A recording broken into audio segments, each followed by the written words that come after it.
Nu, zdarovo, bachurai, zdarovo, ką jūs, kaip jūs, aš tai vakar čia po darbų biškį nusiskučiau, biškį atsigaunu po biškį, tai va. Tęsinys tos istorijos, kur pasakojau vakar.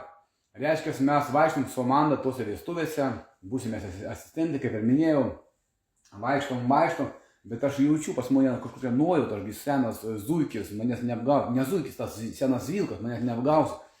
Ir aš ten žiūriu, ten toks urvas ir urve du kurntarakoniai kalba su savimi, jie kažkokie glavni, tokie dideli, tokie raumeningi, tokie. Ir aš man sakau, wait a little bit. Ir aš kažkur ten biškai nueinu pas tos kurntarkius atsargiai ir pasiklausau jų šnekos, žinai. Tai karočiui išeina tai, kad tie kurntarkiai atkeliauja į žemę, iš po žemės. Ir paima du žmonės, vieną ploną kaip aš ir vieną storą kaip Amanda. Ir reiškia, pas juos yra tradicija ant vestuvių. Jie kepa žmonės, girdi žmogieną, valgo, blėt. Aš šokiu, aš klausau, aš šokiu, galvoju, blėt, mūsų dabar su Amanda iškeps ir suvalgys.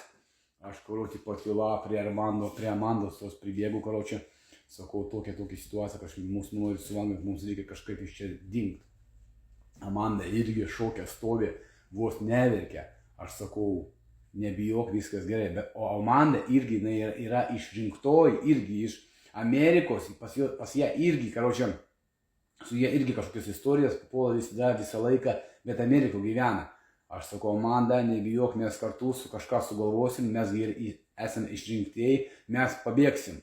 Ir bachūrai, laukit teisinio.